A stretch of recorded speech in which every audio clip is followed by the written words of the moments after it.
Good evening. Hello. Can you hear me? See and hear me.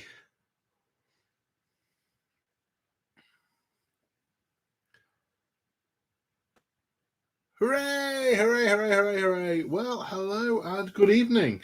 Ramble time. It has been 3 weeks since our last ramble.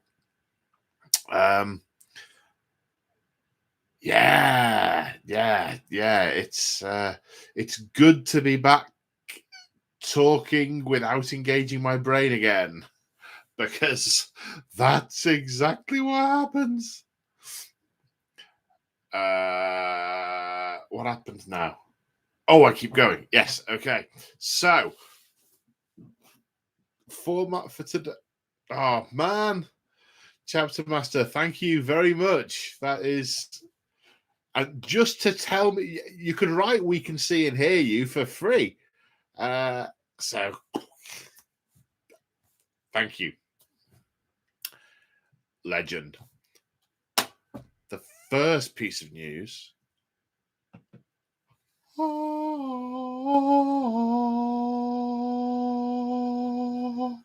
Sorry, caffeine-free Diet Coke in cans. Some of the amazing folks at Porfest bought me some, and I said I shall save it for rambling, and save it for rambling I have. And it looks like the supply is starting to flow again at my local Tesco, which is good. Which means I can have uncaffeinated beverages in the evenings, which means I sleep, which means I get up, which means I paint stuff and film stuff, and then sleep again.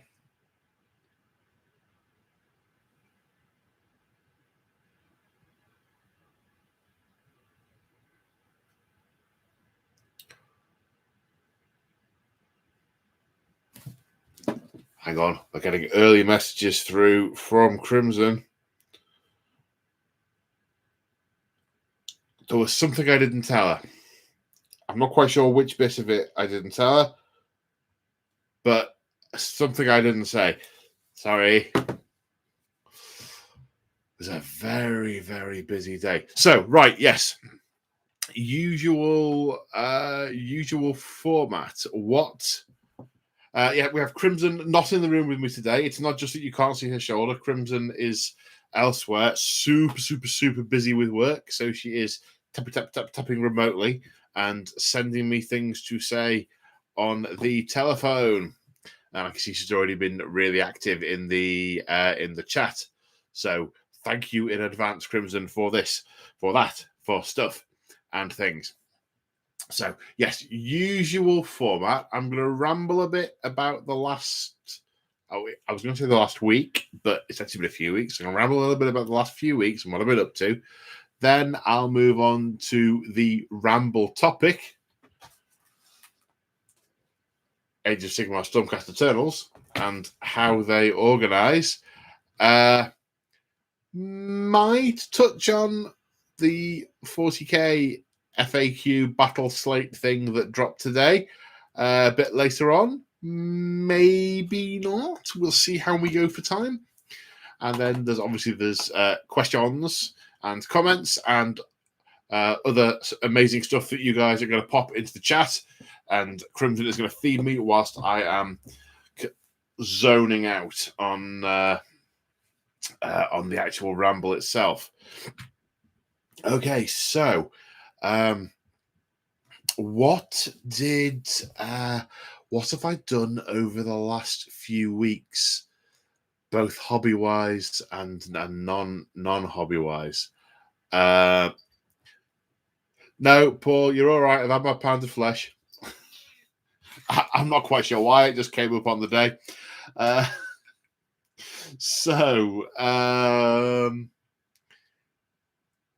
Yes, the big and the first thing is we had Porfest a couple of weeks ago on the Saturday at Tabletop Events in Belper, and that was an amazing day. There were 20 or so of us there. I think there were a few people who couldn't make it at last minute due to illness and family stuff and other stuff. But those of us who were able to make it, it was a fantastic day. Really cool, chilled out games.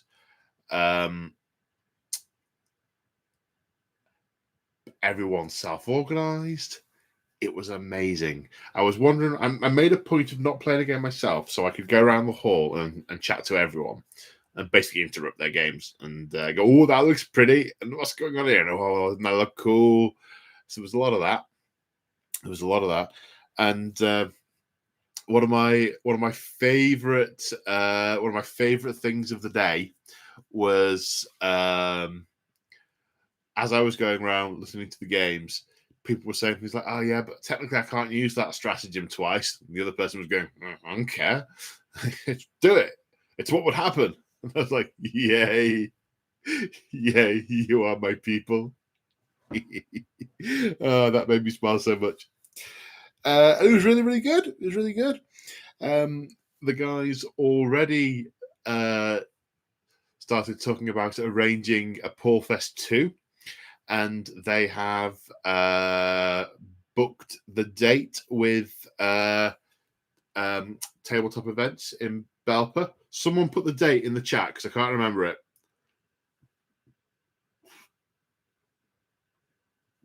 Quick, someone type. I can see half people in the chat. I know we're going. 23rd of March. Thank you, Lexicus. 23rd of March is the day the next Paul Fest is booked. Tickets are available now for. Hang on. There is now some discrepancy in the chat as to what date it is. Right? No. Okay. So correction. It is the 26th. I imagine the 23rd's midweek. Yeah, 26th of March. Tickets are available from Tabletop Events. It's open to channel members. Just pop into the Discord. It only needs a teensy wafer thin level 1 membership to be in the Discord. I'm very much looking forward again, which was excellent. Yes. So the other thing that that we started talking about, which breaking news. Wow, is it breaking news? I don't know. It's news, kind of. We've arranged a date in June for the first Say Hi Paul narrative event. This is not a tournament. This is going to be a narrative weekend open to channel members.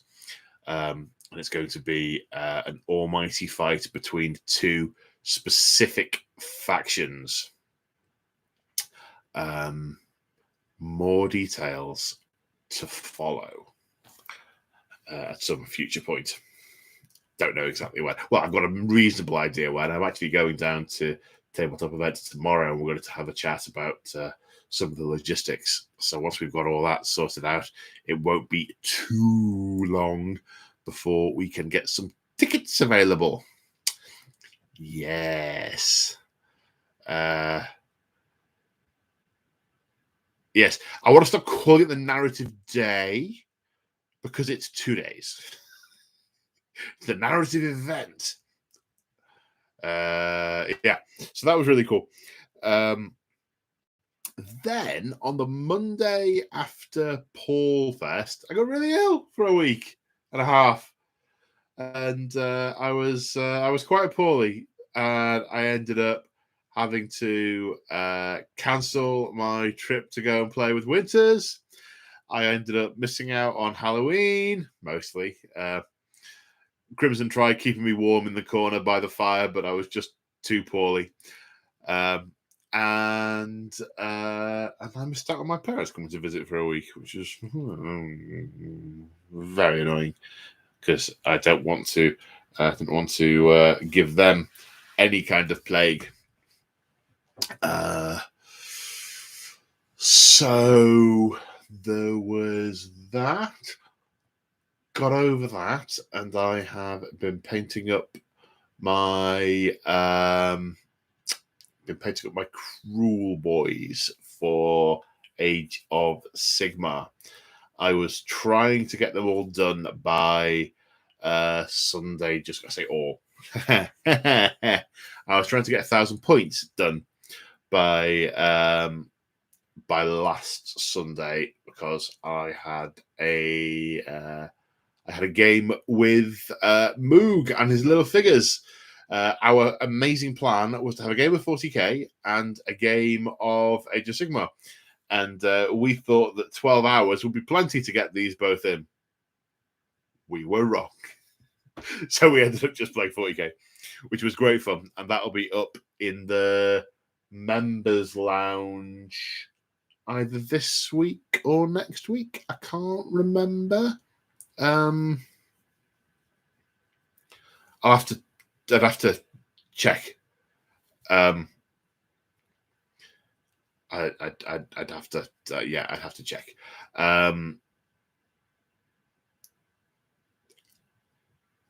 All right, come on, brain, go on to the next thing.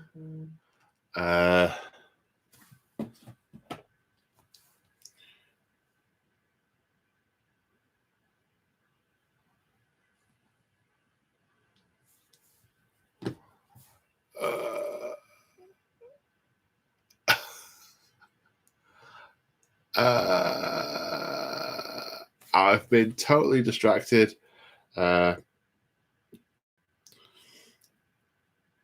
Bear with me.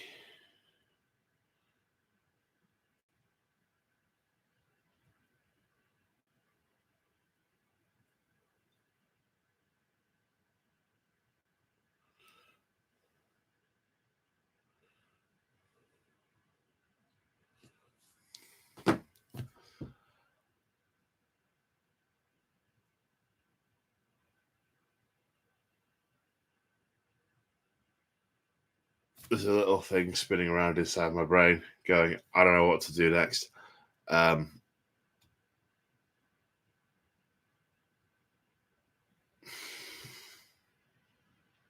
So the other thing I did that was a little bit different was from some of the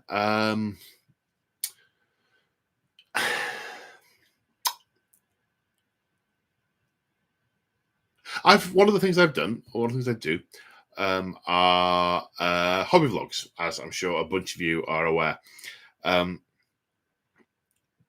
But I've been toying with the idea for a while. It was Crimson's idea to actually do some videos where I'm actually doing the painting rather than just pointing the camera at something I'm in various stages of completion. And I got myself a sort of gizmo to hold the phone and point it in the right direction.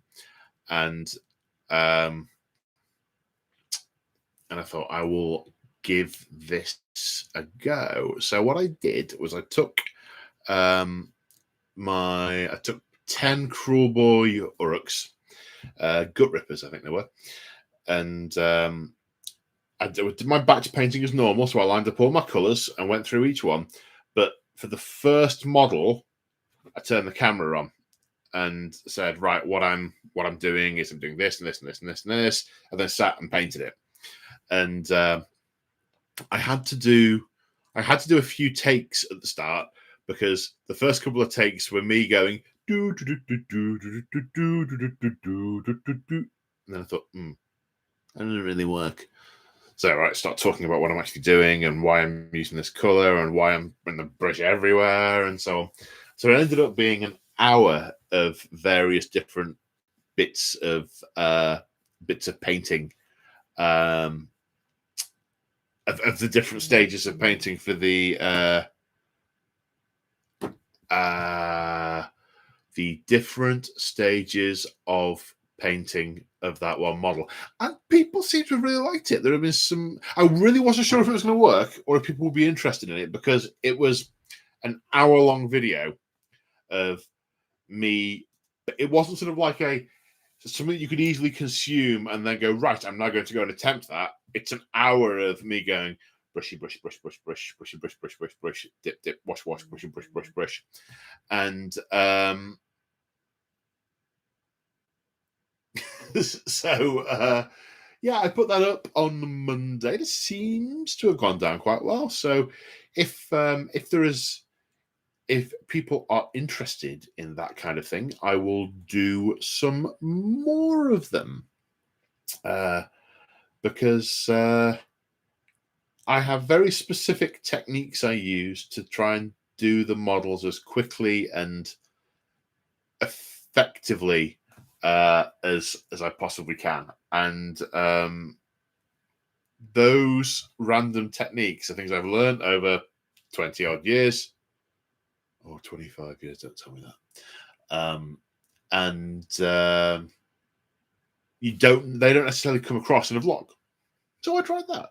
And yeah, it's that happened. So that was quite good. And that was the nature of the last couple of weeks. I'm going on the road tomorrow for the first time like ever. And I'm going to be filming at tabletop events in Belper with the guys there.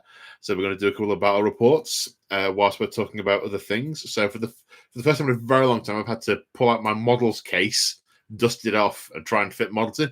How Necron players out there, tell me how you transport your flayed ones without them snapping into tiny little brittle tiny bits. It looks like we've had a super chat. Jack Crallen has just dipped his paintbrush in his tea. Bad luck, Jack. Thank you very much for the super chat. At least you didn't drink your paint water. I have done that before. It didn't end well. It was after I did that I learned that you should really change the paint water every day. Because you see, the painting place was upstairs in an attic and the sink was further down. So I got kind of lazy and yeah, I was off work for 3 weeks. So it's not so yeah. Dipping your paintbrush in your tea, bad times.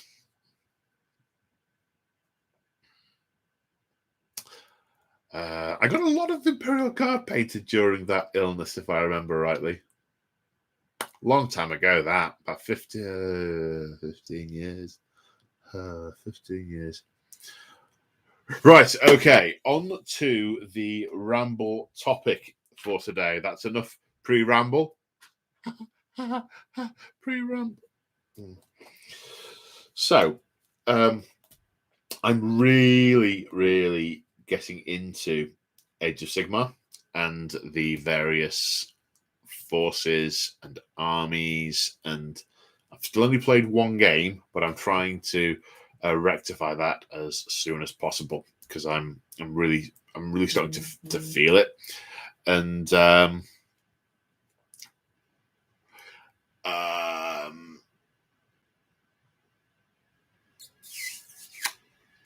I have a lot of Stormcast Eternal models that I've acquired via various sources, where I've bought the army box for one half of it, and I've got the Stormcast Eternals with it.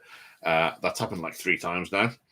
And I ended up with a lot of Stormcast Eternals that I inherited from in the Mortal Realms thingy gubbins magazine subscription thing. So I've got a lot of Stormcast Eternals, and I wanted to try and make the random names actually mean something to me when I read them. When I play 40k, to use the Space Marine parallel, because everyone does, I know what a chaplain is. I know what a librarian is. I know what a tactical squad is for. I know when I'm building my Space Marine armies, the backbone of my army in normal circumstances are tactical marines with a smattering of assault marines, devastators, and so on, or the Primaris equivalent. But just flicking through the book, I hadn't the faintest idea what a Lord Veritant was, or a Vigilator, or a Vanguard Palador. I mean,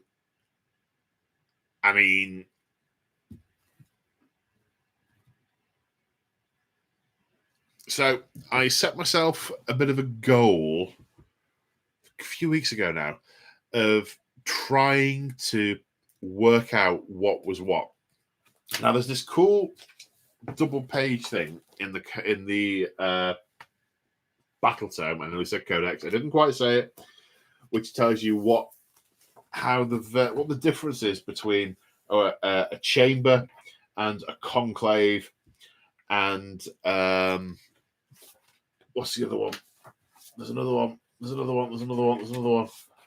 A storm host and a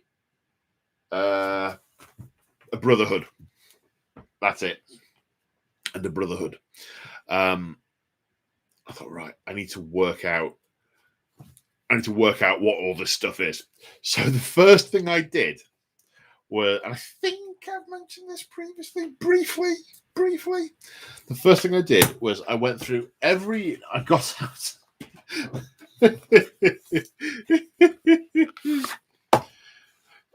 I got out all the cards, went through each one, and put all the keywords into a spreadsheet.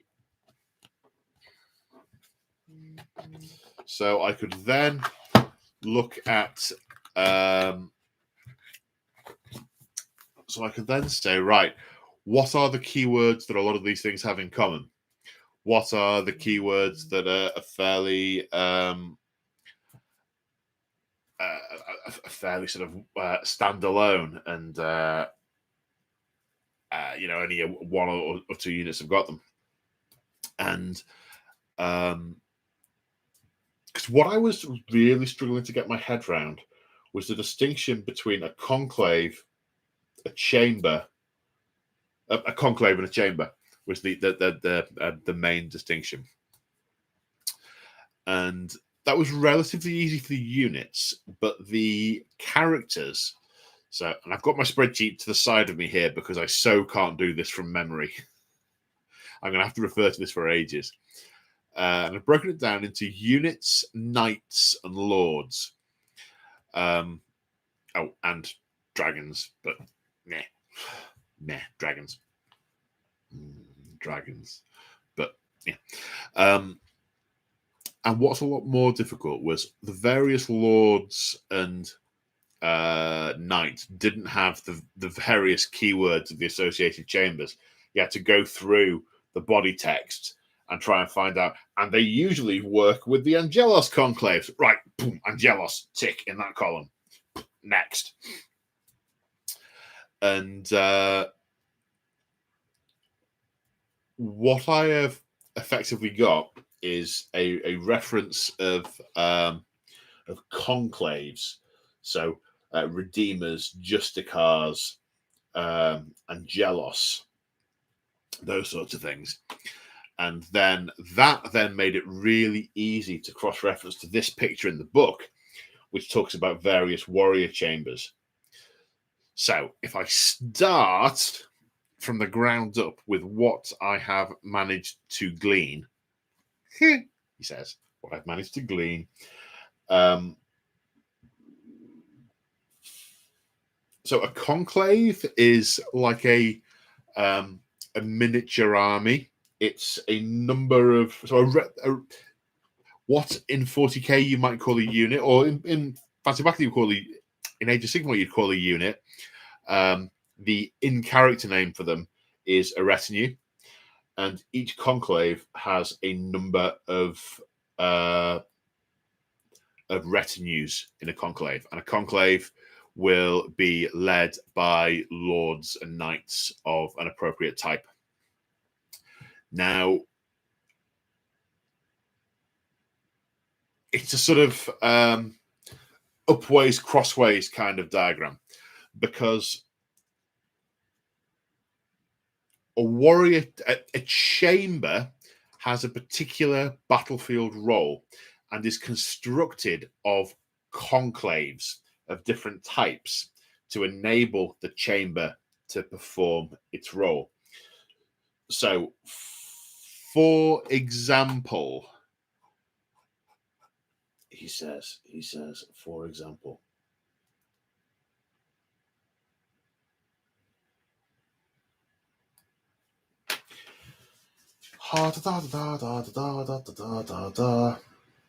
so Redeemers are the They're your sort of core battle line warriors. They're your rank and file, hold the line, hold on to objectives type things. You've then got your paladins, which are effectively more elite. They're more sort of pile through the enemy, more smashy smash. And the Angelos are basically the fast moving, flanking units. And the Justicars are your sort of rangery, long range scouting type units. And the way the warrior chambers work is they have a number of different retinues drawn from the different conclaves based on their job, as it were. So a warrior chamber is meant to be a sort of stalwart battle line chamber, and it has 9 redeemer retinues, so 9 squads of redeemers, and it has smaller numbers, only 3 squads of Angelos conclaves, so it's 3 fast attack, up to 3 Justicar, so 3 of the sort of rangery scouty types, and 6 paladins.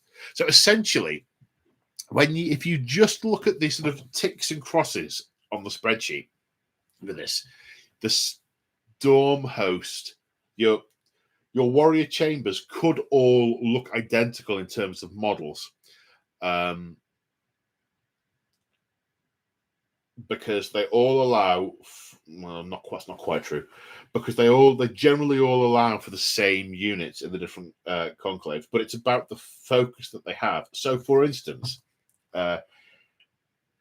each chamber has one type of conclave that has 9 retinues, and mostly the other types have 3. And that tells you something about the sort of backbone and the structure. So, warrior chamber, 9 redeemer retinues, 3 Justicar, 3 Angelos. So you've got a sort of solid battle line of redeemer units, and then you've got some fast and some sort of elite type elements to support them. In contrast, you've got the exemplar chamber, where you've got 9 paladin retinues from a paladin conclave. So that army is very much drive forward with the elites, and they only have 3 Angelos and 3 Justicar retinue. So they've got sort of scouts that go with them. That's the tip of the spear, the driver. The Harbinger chamber doesn't have any paladins in it to slow it down. They've got 9 Angelos, so it's based purely around the fast attack. That's the sort of core element of that chamber. And they can take some Justicars for sort of scouting support and some Redeemers. So they're basically there to hold the things that have been captured. 3 totally different things, narratively speaking, which you could represent pretty much with the same models, with a couple of exceptions. But I will be building my army a different way and playing in a different way based on which chamber I'm representing at the time. And equally, I'll come on to characters in a bit. You've then got some of the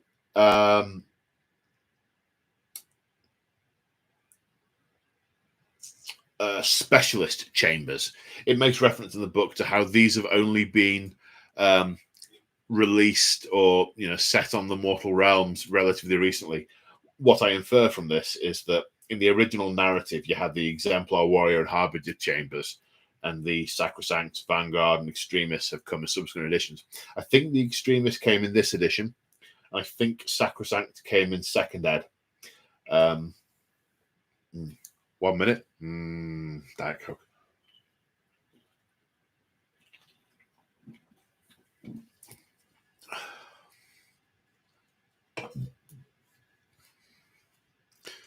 Oh wow, a featured comment from Chapter Master Lexicus.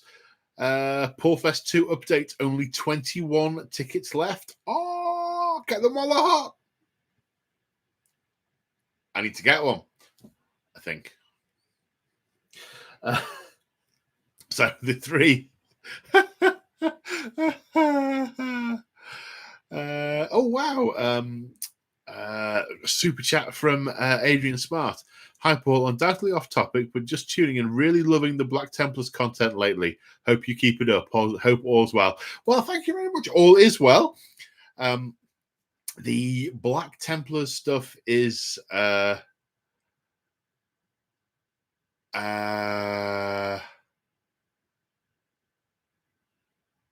have a pile on my painting desk of more Black Templars. One of the things I'm waiting for is for them to release the box that's got the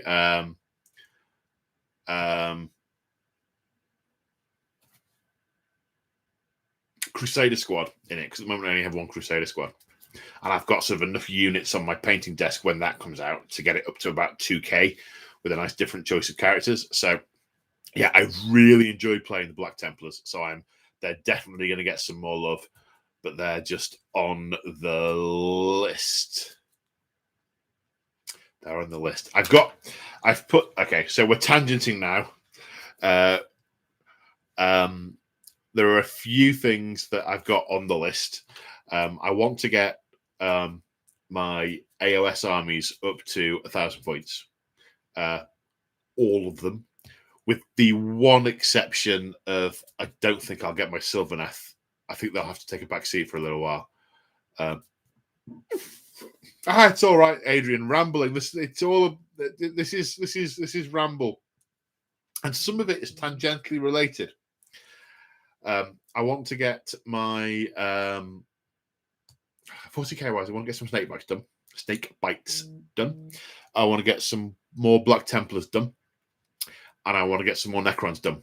I realise I'm like listing off like a year's worth of work there already. So God knows what order I'm going to end up doing these things in.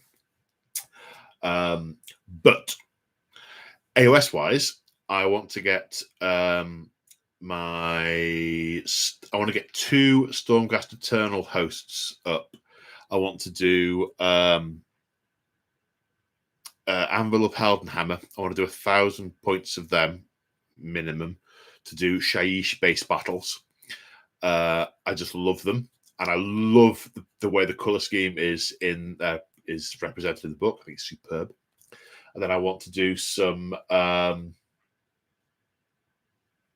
the standard ones. I can't remember what they're called. The basic ones, the ubiquitous ones, especially as I've been sent some of the minis by G Dubs, so I want to do some painting vids on those at the same time,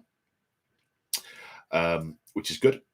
The disclosure date for those as well passed. It's the big general, the head honcho. I've got him somewhere. I couldn't get him done in time for the release it by this date thing, but he's definitely going to get done. Yes, I'm looking forward to doing that as well. I also, and this is when the army count went up to 49. Hammers of Sigmar, thank you, Mordian57.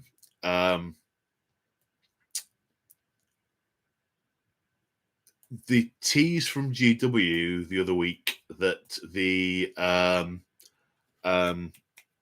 what's it called? Maggot Kin of Nurgle are coming soon, and sort of these are coming this year. And I thought, well, it doesn't affect me. And I thought, well, hang on, isn't that the Nurgle Demon book? Yeah. I wonder on the app how many points of Nurgle Demons I've got now. 500. What how difficult that would be to make it up to 1,000? What else do you get? Oh, Plague Knights. If I buy the Start Collecting box, boop, boop, boop, boop, boop, boop, it's 1,000. So I've got I've got another Start Collecting box of Maggot Kin of Nurgle, and my super hope is that I can get those painted in time for the book to come out. Yeah.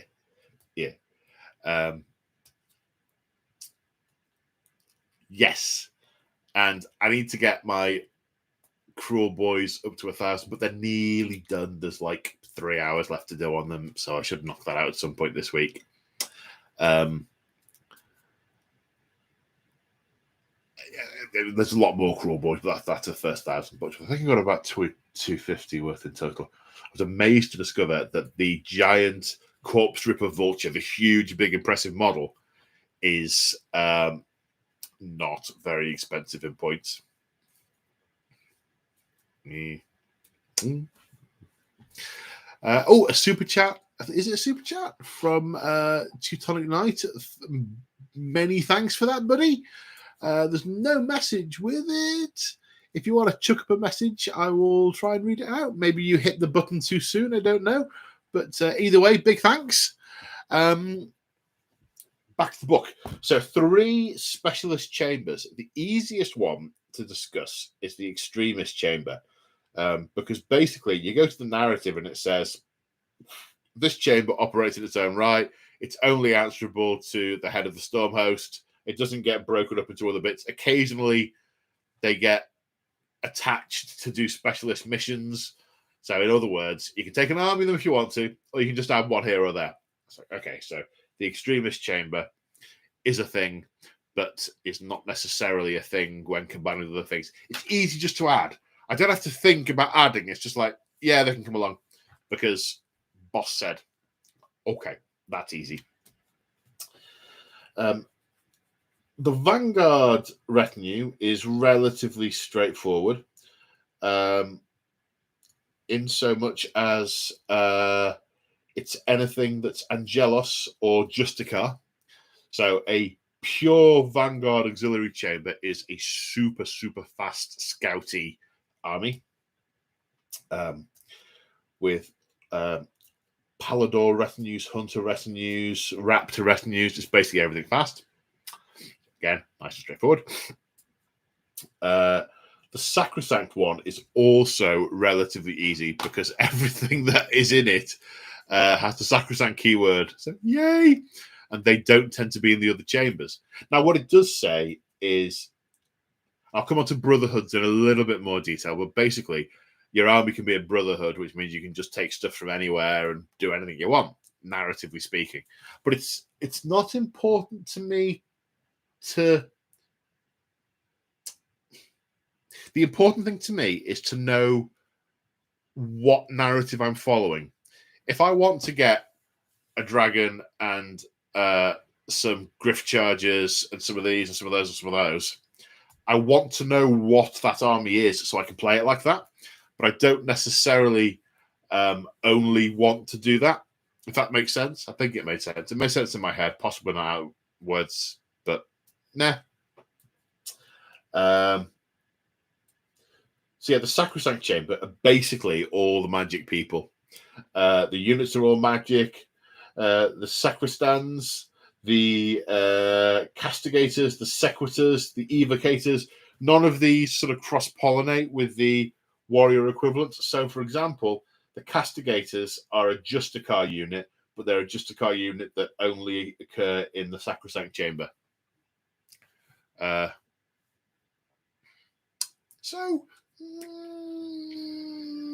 It's it really is a pick and mixy type thing. But then that's where Brotherhoods come into it. It says a Brotherhood, someone could be given, an individual could be given command of a Brotherhood, and they would be able to select the units that they need from the various chambers and conclaves. The Brotherhood is formed for a single individual purpose, and then when the purpose is achieved, all the units go back to their conclaves. So it's a little bit like a crusade. Knight Commander Bob, I need you to go and sack this keep. What forces do you require? Well, I need some castigators, some redeemers, a hunter retinue. If someone could lend me a Drake Sworn Templar, that'd be super. Wouldn't he outrank you? Yeah, details. And so on. So there's narrative reason for doing any combination. But it's nice to know, very nice to know, why I'm doing what I'm doing. And it helps me go in a direction. Okay, because what I've also done is I've marked off which units I've got, and then I can filter on Exemplar, Warrior, Harbinger, Extremist, Auxiliary, Sacrosanct, and go, right, realistically speaking, which of these have I got enough minis to actually do? And it turns out I've got enough to do a Sacrosanct army and a Warrior Chamber army. So happy days. So Anvils of Sigmar and Anvils of Heldenhammer, Hammers of Sigmar. Yay! Both relatively straightforward, I hope, because I can spray one gold and do little bits in sort of blue, and I can spray the other one black and do little bits in gold. So I kind of think like those are going to fall off the shelf when I get that far. But so excited. But the problem I've got, of course, is I want to do all of them. I want to be able to play them, and I want them to be like, I want 2,000 points. It's like I've got Nagash for my Nighthorns, and he's 1,000 points. So technically, I could just paint him and have a 2,000 point army. But he's probably a bit OP at a 2,000 point army, probably a bit excessive. So probably just get down to about 2,000 points and then put Nagash in to play 3,000 points. It's like, okay, has anyone out there got a 3,000 point army to play against? Boo.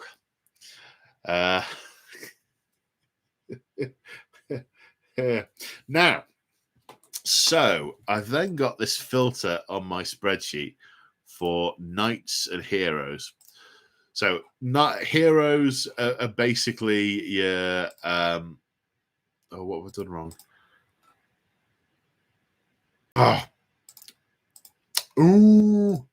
Knights and lords.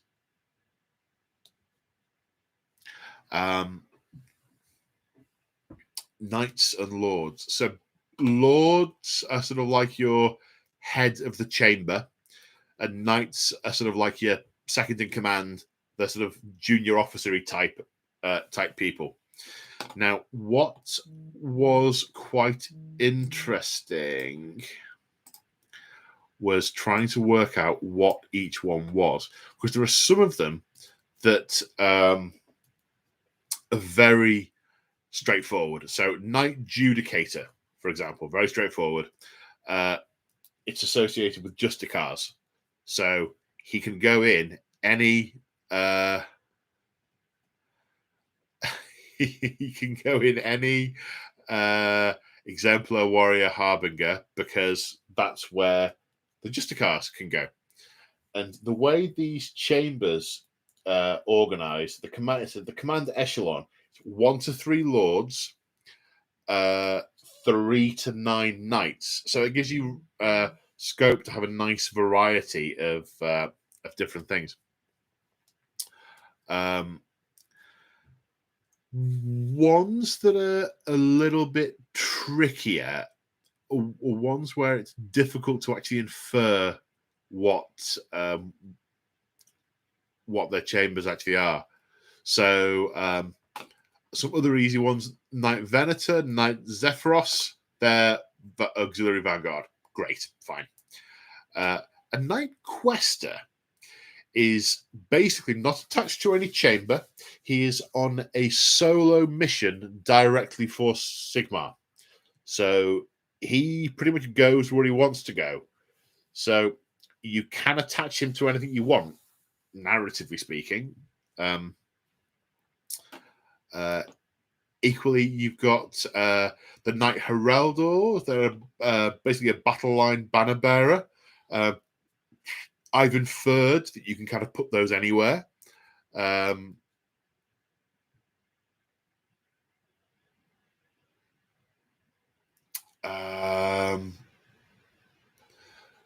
Knight Relictor is a priest, and it doesn't explicitly say where he goes, but he seems to have a wide-ranging brief to just be a spiritual dude that supports the guys. So I've sort of got him down as unrestricted, so he could go anywhere. The Lord Arcanum, very straightforward. He's sacrosanct. The Lord Celestant is interesting. The Lord Celestant is like the commander of. Am I getting this right? The Lord Celestant is like the commander of a chamber.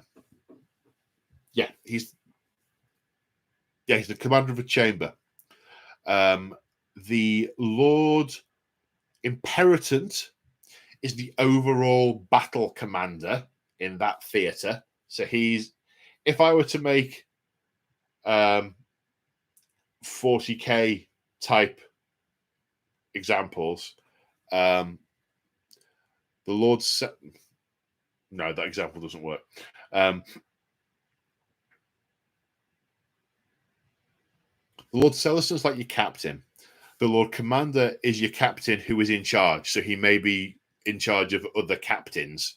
This is an imperfect analogy. But you've then got your... What did I say? No. I misspoke.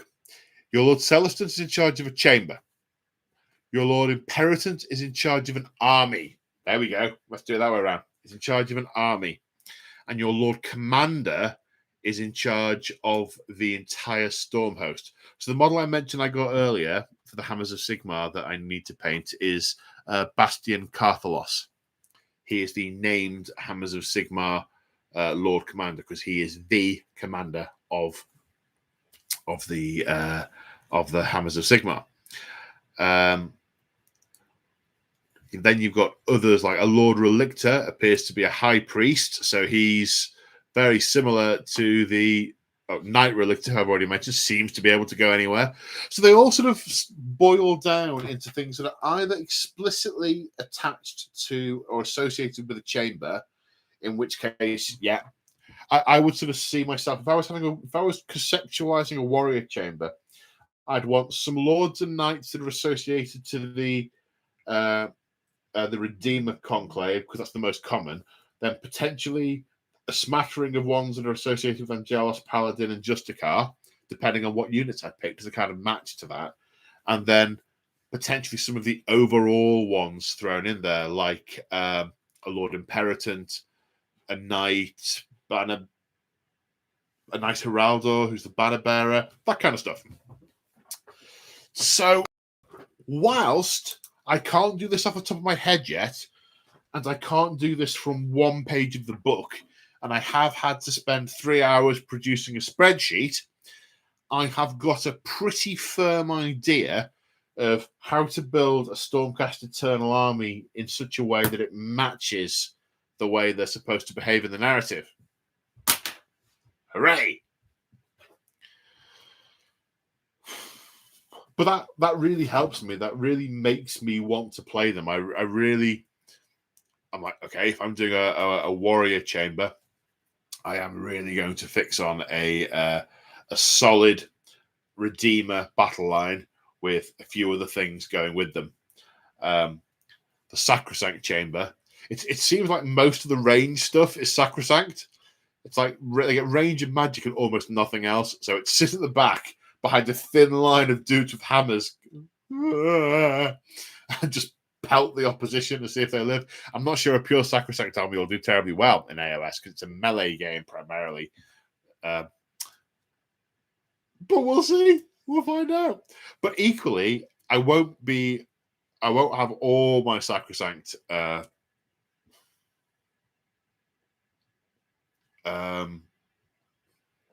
I don't have all my Sacrosanct stuff in there because I'll have some extra bits which I'll be able to sprinkle around because yeah, this is a war host. Yes. So the other.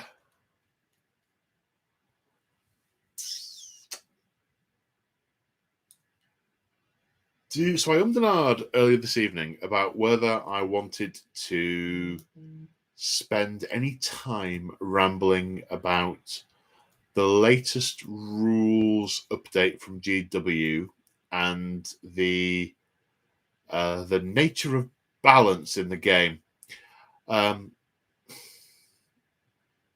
And I think I've concluded that I will just be repeating what I have said before, in that I am happy for the game to be balanced.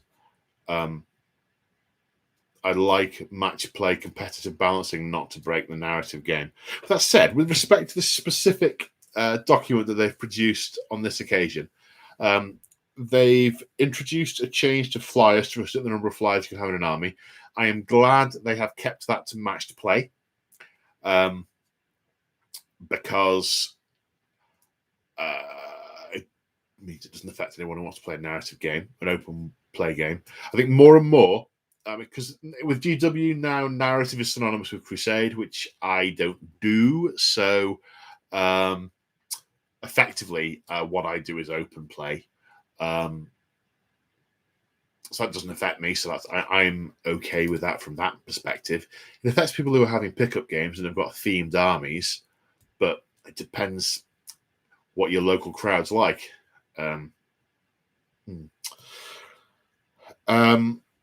Many of the rules updates seem reasonably sensible. Not all of them, obviously.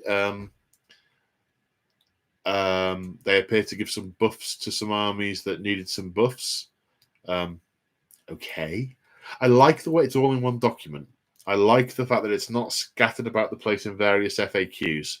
That means you can just get one copy of that one thing, and it's all there in front of you.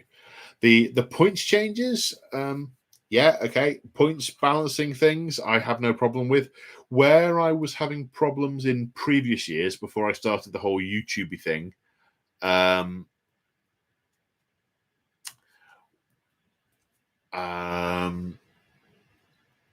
was sitting down every time they brought out a chapter approved. I was sat down with a stack of codices, going through each one and updating the points values, and I wasn't keen on that. I was not keen on that at all. Now I use various apps to do it. I'm like, okay, I'll just use whatever the app tells me. I will key it into the app, and then if it's right in the app, whether it is right or wrong in the app, whatever the app says is what I'm using. Because the game is infinitely variable. There's a nigh on infinite combination of models and units, and it's not like chess where there are a fixed number of spaces you can move to. There's an almost infinite amount of movement of the various models, and the scenery will never be the same twice. It is not possible to entirely balance a game with that many permutations. So if points are out by 5%, 10%, 5%, it's going to make very little difference as far as I'm concerned. But that is just me, and I'm very happy for other people to have things the way they want them as well. But I want them my way too. What I do think is interesting is GW did. You may have seen it. You may have had an email from them. If you haven't, I urge you to check it out. They're doing the 40K survey, and it's running till the 11th of November. So there's a couple more days on it, and it isn't the best survey in the world. If I were so minded to, I could pick holes in it.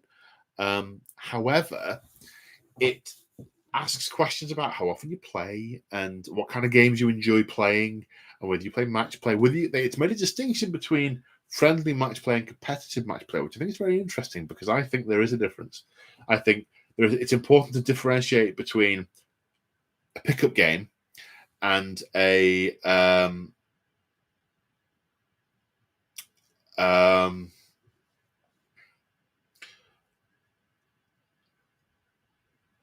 competition game. I like the fact that it draws that distinction. It also asks for things like how often do you want to see updates and so on. Now, I'm personally of the view that it's impossible for me to know. So I'm going to say that first and foremost. It's impossible for me to know. However, I suspect that In tailoring 9th edition towards tournament play, GW have listened to the loudest voices, but not necessarily the majority of voices, if that makes sense. Tournament play, they organise, they get together because they have to be tournaments, to be competitive. And they have to be aligned on certain things. So they physically get together and they have a tournament community. And that's really easy for GW to tap into. Those of us who play with our mates in our garages, we don't have that. It's not so easy for them to tap into that and find out what we want out of the game, how we're going to spend our money on this game. And so I suspect the slant towards to what the competitive players want isn't necessarily representative of the majority of the 40k community. And so this survey seems on face value to be a way of trying to get a broad baseline of opinion rather than just focus from a particular direction. So I would urge people to go and fill it in. It takes 5 minutes.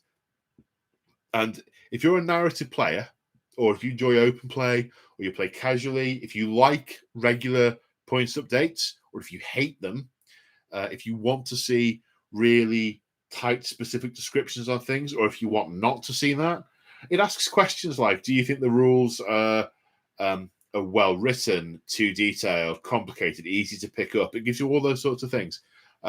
Whatever your jam is with 40k, I urge you to go and fill the questionnaire in, because that will give GW as much information about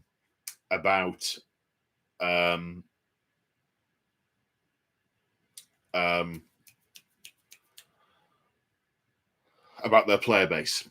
Okay, so I can see in the chat there's a question about where is the survey. I'm going to try and find it.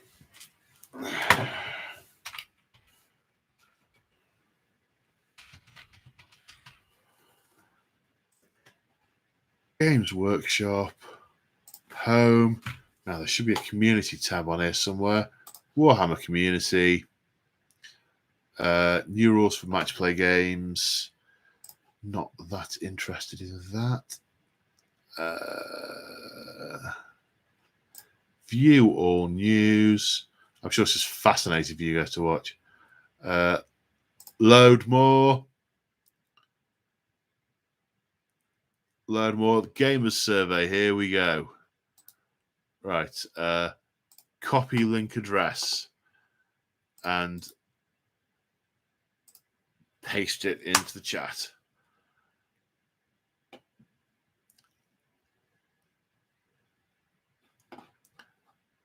There you go. I've put it in the chat. But if you go on to the GW website and the community page, it's in the news on the 4th of November. It's on the news for the 4th of November. There's still a couple of days. It's like an election time. Whatever you believe in, have your vote. Your vote counts. And if I'm dead wrong and the vast majority of 40k players do want it all competitive, that's fine. They can have it all competitive, and GW can go that way, no problem. I'll tweak things in my little kingdom, and and we'll have our narrative fun. I digress. So, sorry, computer's doing weird things. I think it is time to go and look at the wonderful work that Crimson has been doing on 19 messages. Okay, let's go through from the top. Okay.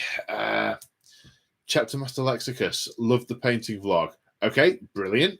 Glad you enjoyed that. Do you guys like more of it? seems to be the case. It's good to know what people enjoyed.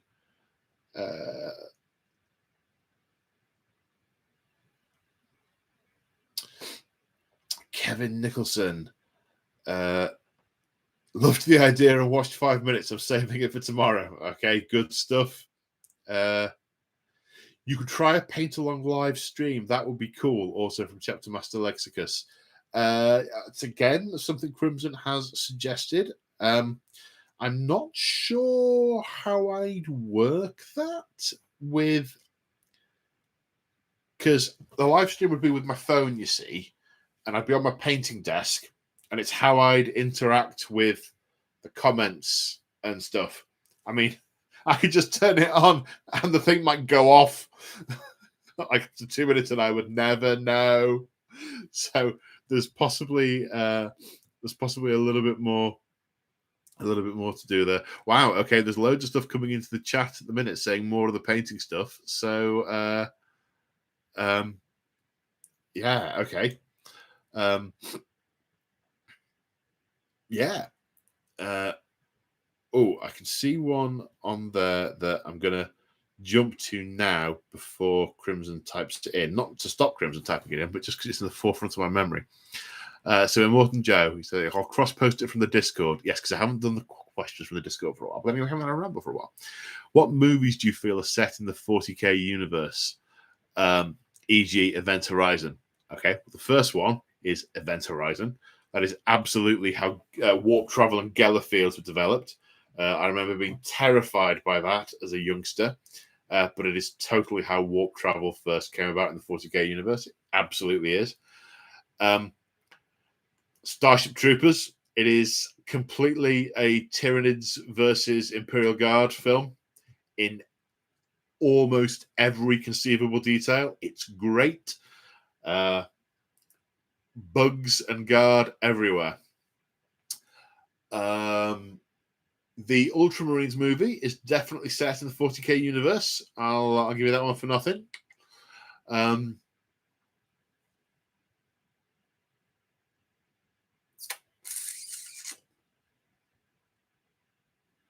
Now, you see, for this, I could probably do with being stood at my DVD shelf, looking at them and going, that one. But I do not have those in front of me, so alas, I cannot at the minute.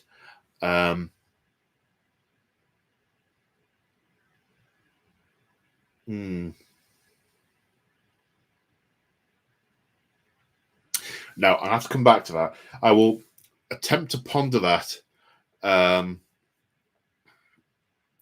the next time I'm in front of. I will work on that in my subconscious.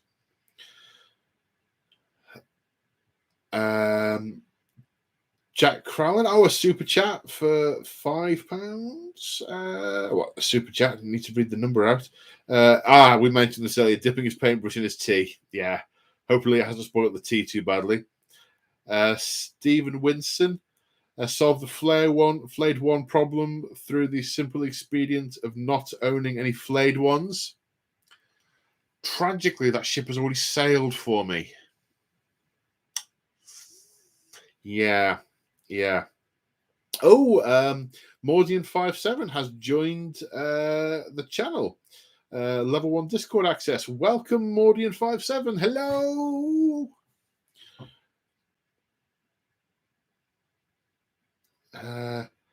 James March.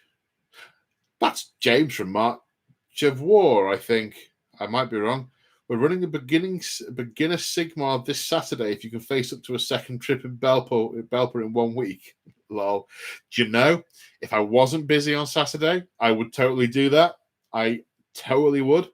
I'm actually meeting up with some old mates on Saturday, and we are playing Warhammer Fantasy Battle. I'm not filming it or anything. It's just some old mates. I'm playing. A friend of mine has got Lizard Man. Another one's got Chaos. Lizard Man, I'm going to play my Dark Elves against, and Chaos will either be my Vampire Counts or my my Ogre Kingdoms. Not sure yet. Whichever is simplest to produce a list for. Probably the Ogre Kingdoms. I have more choice, and I'm pleased with the way it looks.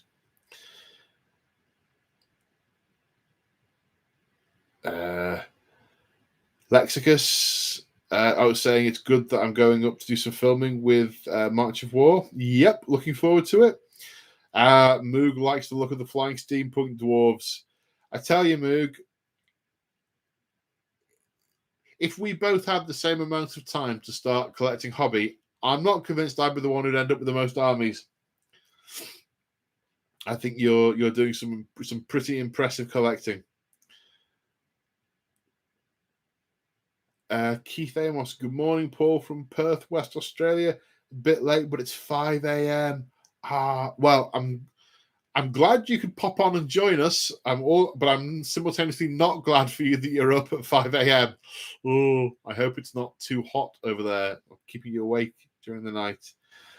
Super chat from Teutonic Knight. Thank you very much. Move to the figures. You can borrow my angry shrubs if you need. Just let me know when you want to play with them. Thank you. I don't know if anyone else finds this. Does anyone else find it weird playing with someone else's models? Don't know. It's always been a bit of a thing for me. Don't know why. And maybe I don't feel the attachment with the units if I haven't painted them myself. I don't know. It's weird. Elliot Thompson, has anyone told Paul about the big rule dump for 40k? More stuff to remember. Yes. Yep. I saw it. And we've had a bit of a chat about it. I say chat. Moog Little Figures. So you're saying that I need another 2k of painted angry shrubs, right? I wasn't saying that. And I'm nowhere near having 3k of painted nighthorns. That said, no, I can't bring myself to say yes. That would be very bad. Morgan 57, Lord Imperator is the Warzone leader, like Manius Calgar and Vigilus. Yes, yeah, okay, that's a much better way of putting it than I did. Sorcerer Dave, do you have the old army books for Stormcast Paul? The War Scroll battalions are really useful for general force organization. Might have one I could dig out. I'm not sure. That's true, actually, because the early 40k codices were very heavy on that kind of stuff. But as they've gone on to produce new iterations of the books, they've dropped a lot of it out. So it's a good tip, that. I might be able to back at that. Thank you. Immortal Joe, the Sacrosanct represented well in the novel by the same name, especially the Hammer guys and the Bow guys working in tandem. Okay. So I should look out on Audible for Sacrosanct. Okie dokie.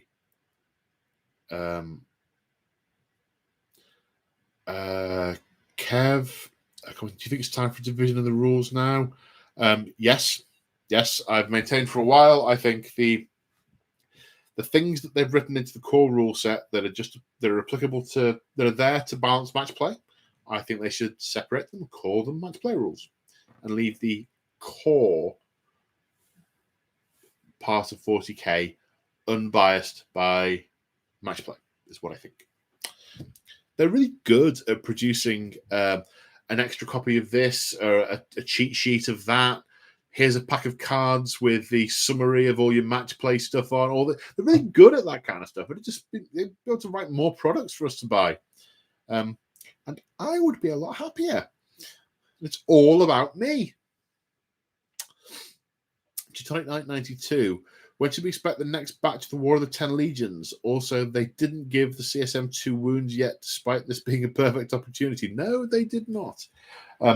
I suspect they didn't do it because I have a hunch that the Chaos Marines are dropping quite early next year. I think, and I don't know, and no one's told me this, I am hunching that they'll be the first 40k codex to drop next year. So I reckon that's why I haven't changed it now, because it's pretty close anyway. And what I'm doing at the moment is I'm trying to get a whole load of games in whilst I am outside of contract, whilst I'm between contracts. Now, I should be in a contract again in January or February at the latest, I hope, next year. Obviously, it depends on the market and what I can get. But I'm trying to do a lot of games now that I can use over the coming months. So the load on me when I'm in contract is lower. I'm not doing so much Solo Hammer at the moment because brain's not well enough for it yet, because it's really mentally intense. So I'm doing much more face-to-face stuff right now. And if I'm going to be dripping stuff out over the coming months, I don't want to be filming it with rule sets that may become invalid over those months. So if I did a big Gene Stealer cult campaign now with the intent of, sort of dripping it out over the first quarter of next year, I'd be shafted because the rules would be out of date. And whilst it's not all about the rules, it's primarily about the story, we all want to watch the current rules. We just do. So I am focusing my filmingage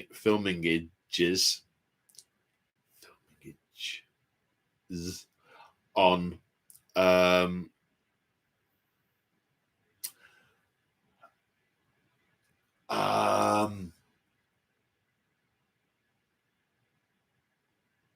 oh, come on, brain. This is no time to crash. Sip of Coke. One moment.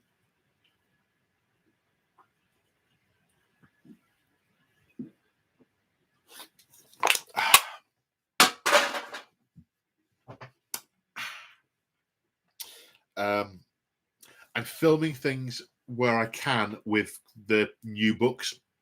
So I'm mostly focusing 40k on armies that have got 9th ed books out at the minute. So I know that there's no time limit on when I can release those battle reports. So I'm hoping Chaos Codex drops in Q1 next year, and then I can start doing the next round of the War of the 10 Legions. And I'm hoping I can do some of that with some face-to-face opponents, because then there'll be a bit more variety than just my same armies again and again and again. So yeah, that's when we should be expecting that.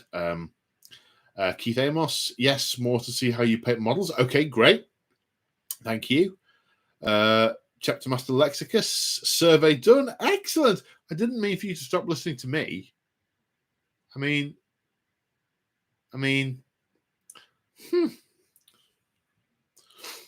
Immortan Joe, shamefully so. Moog's love, so shamefully so. Moog, the Ben Gensrit equals ecclesiarchy. The emperor equals the emperor. I think I've missed a step.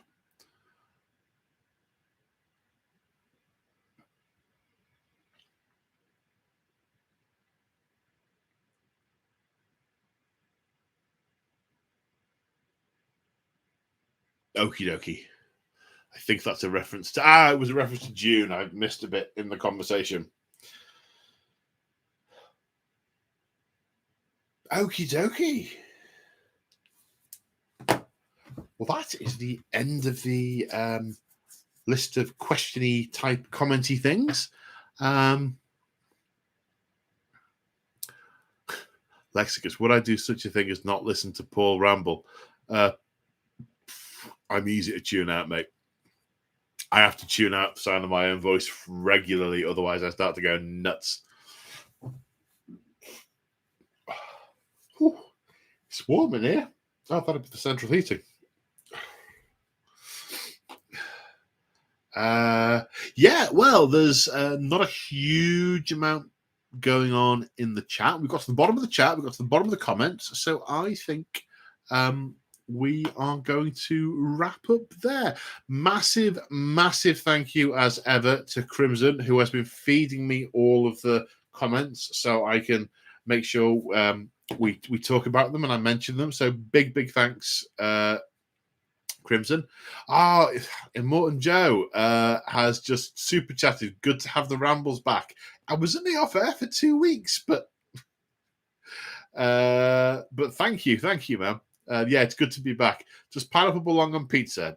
Yes, if you like pineapple on pizza. No, if you don't. Personally, I do, but not on every type of pizza. I don't like pineapple and olives in the same pizza. I'm either an olive or a pineapple person. Never both. Never both. So, on that happy note, thank you to everyone who has super chatted and channel members who have joined. You guys are awesome. Thank you, everyone, for tuning in. It is great to chill out and ramble with you. Thanks once again to Crimson, and I shall see you all in the next one. Bye for now.